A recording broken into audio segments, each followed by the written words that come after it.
Slobodana Miloševića, ali ono što je bitno u presudi, odnosno vidno, naglasiti da je to očito nagrađivanje za Kosovo.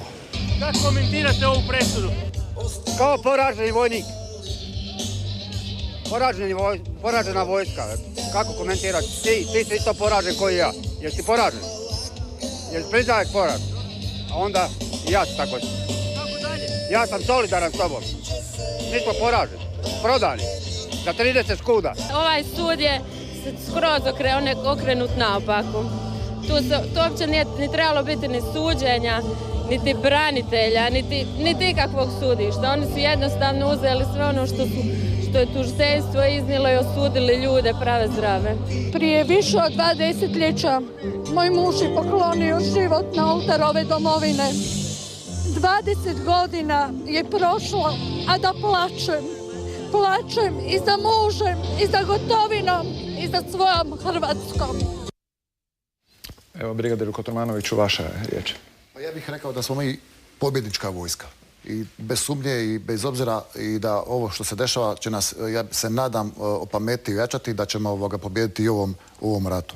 Ali bih želio govoriti o 3 stvari. O odgovornosti, tu smo apostrofirali odgovornost i ja apsolutno se slažem da treba odgovarati za nešto, ako je netko nešto nečasno učinio, neka odgovara. Ja ne želim odgovarati kao zapovjednik operativne grupe Sinj. On kao zapovjednik operativne grupe za stvari koje nismo učinili, nismo zapovjedili, nismo planirali, nismo dobili kroz zločinačko udruživanje zadaću od nadređenog zapovjednika to napravimo.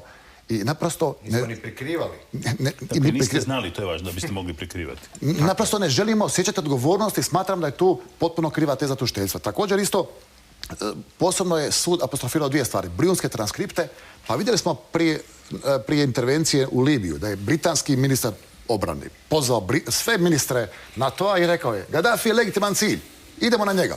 A nama Mrčić i Martić nisu legitimni ciljevi. Mislim, oni dogovaraju takav jedan sastanak isto, a da ne govorim, kad se čitaju ti brijunski transkripti, bili su ja sam čitao da se upotrebljavala vojnička terminologija. Sada ću reći nešto. Termin očistiti, to je terminologija koja se upotrebljava od 45. u JNA priručnicima do danas. To ne znači likvidirati, to znači osvojiti teren. I to je normalna vojnička terminologija koju ne može razumjeti netko ko se nije bavio sa tim.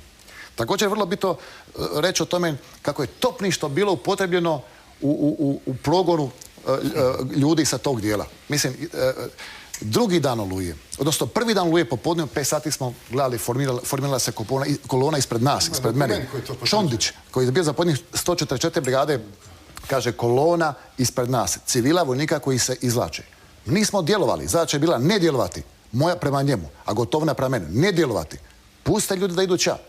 Niti smo poticali topništvo, niti smo koristili streljivo u takve stvari, jer uvijek smo imali kronično nedostatak streljiva za razliku od Jugoslavenske narodne armije, pa je ona mogla mlatiti po svim gradovima i selima.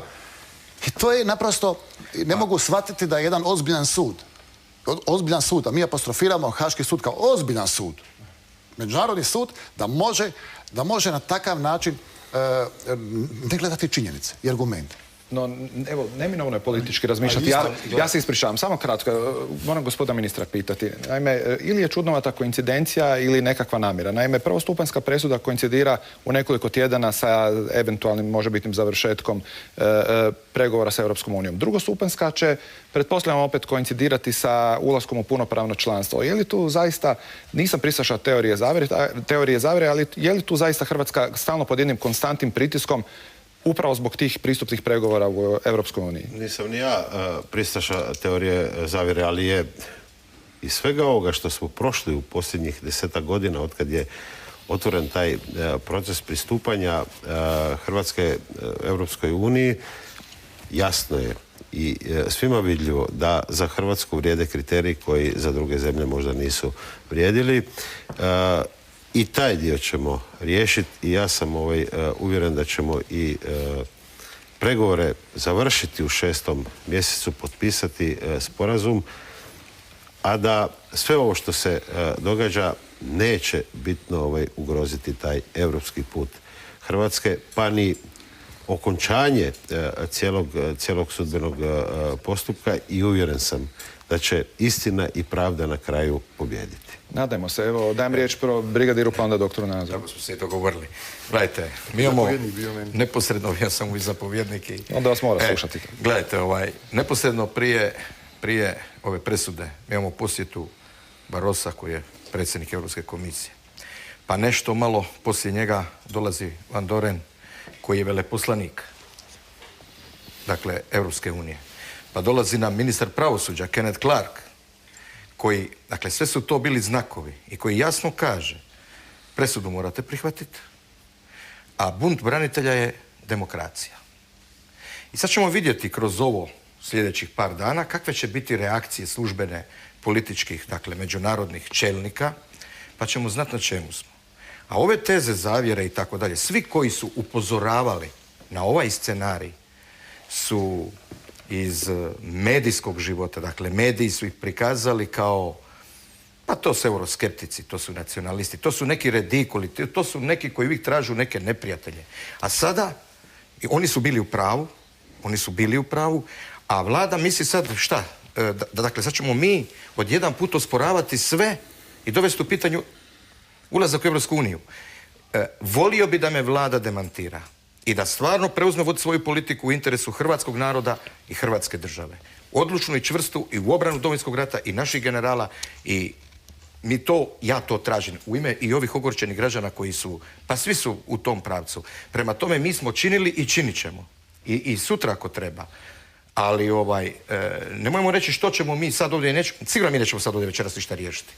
Ali ja sad ću pratiti, mislim kao i građanin, dolazu izbori, dolazu sve, vidjet ćemo ovih 5-6 mjeseci prije nego se podnese vijeću, dakle žalbenom vijeću podnesak i žalba, što će učiniti hrvatska vlada i sve institucije koje su ipak, imam dojam, pasivno sve to promatrale, nonšalantno i oni su iznenađeni. Evo, dajme riječ vašim podređama, ali moram vas upozoriti da kratko, pri kraju smo emisije, budimo koncizni, težak je dan, ali pokušajmo. Da ništa nećemo riješiti, ali drago mi da će gledatelji čuti da je riječ o generalima koji su poštivali humanitarno pravo i da pravda neće biti zadovoljena ako su krive osobe osuđene, niti će žrtve dobiti satisfakciju. Ovo što je rekao brigadir Kotromanović za generala Gotovinu, isti je stvar sa generalom Markačem, pa specijalci su imali te kolone izbjeglica na puškometu.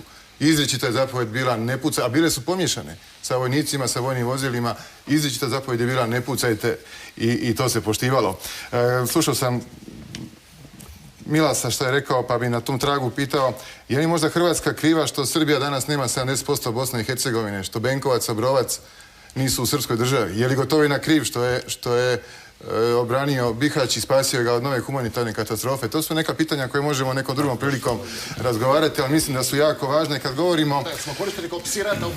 govorimo o ozbiljnosti Haškog suda, kako ćete mi objasniti ozbiljnost nekog suda sa tim kriterijima koje imamo?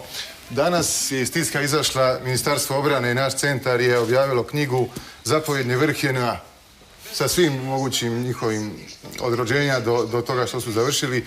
Neka svako prolista ovu knjigu i neka vidi koliko je od tog vrha JNA osuđeno generala zapovjednika za sve one zločine koji su deseterostruko, opet ja o brojevima, ali to su činjenice, koji su deseterostruko veći nego ovi, koliko ih je osuđeno, pa onda neka mi objasne po kojim su kriterijima baš odabrani general Gotovina i general Markač, da ne ponavljam ono što smo rekli, najveći dio zločina koji je bio nakon Oluje, a Gotovina je tu kao glavni osuđeni. Evo, to su ti kriteriji nakon kojih duboko se mora niko ne može reći da je riječ o ozbiljnom sudu. Moram pitati profesora Puhovskog, znam da imate nešto za reći, ali ujedno ću vas pitati, i zaista smo pri kraju emisije, treba li se bojati ulice? Evo, svi pozivaju na mir i generali su pozivali na mir i svi pozivamo na mir i dostojanstvo, no čini se zaista da je riječ o određenoj ucjeni. Što ako ljudi zaista izađu na ulice?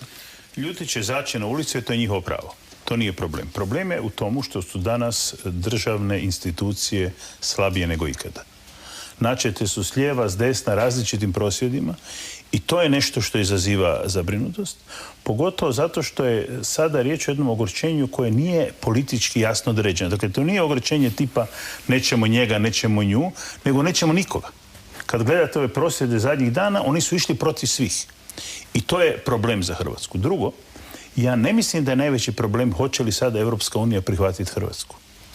Meni se čini da treba jasno reći da postoji velika šansa, ukoliko pregovori ne završe u lipnju, što je moguće, da ne bude pozitivan ishod referenduma o ulasku u Europsku uniju.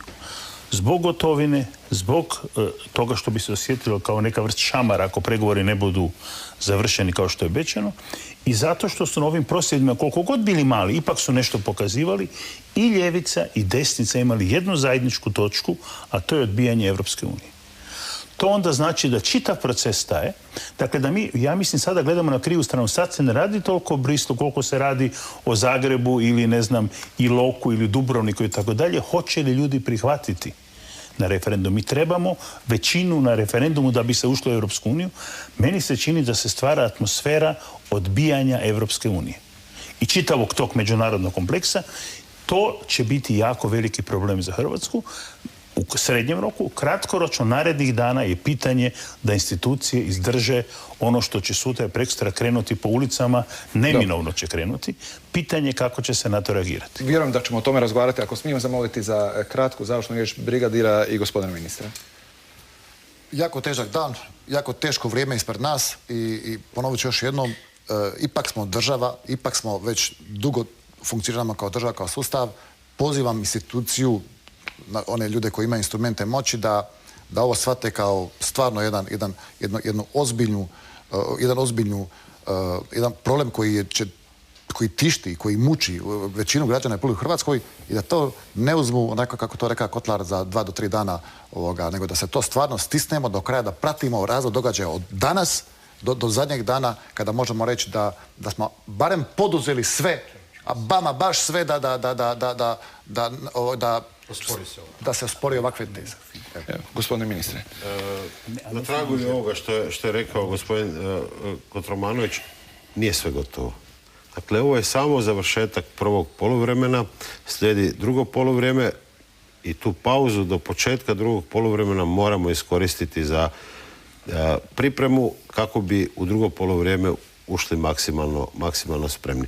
Ono što je bitno, ova presuda ne može izmijeniti istinu o Domovinskom ratu. Domovinski rat je bio pravedan, obrambeni, osloboditeljski. Hrvatska je imala pravo i obavezu se braniti od jedne bestijalne i krvave agresije čija je žrtva bila, i svi građani Hrvatske koji drže do svoje države tu istinu znaju. Evo, u tom vam se svjetlu zaista svima, cijenjeni gosti, zahvaljujem. Nažalost, moramo završiti ovu emisiju. Moram pozdraviti i cijenjene gledatelje. Evo, bio doista dug i težak dan, ne toliko za nas koliko za hrvatske generale. Nadam se da ste uz program Hrvatske televizije imali pravi uvid u sve ono što se događalo i u Hagu, i u Zagrebu, i u cijeloj Hrvatskoj. Tako će biti, nadamo se, na vaše zadovoljstvo i dalje. A do tada pozdravljamo vas i želimo vam ugodan nastavak večeri.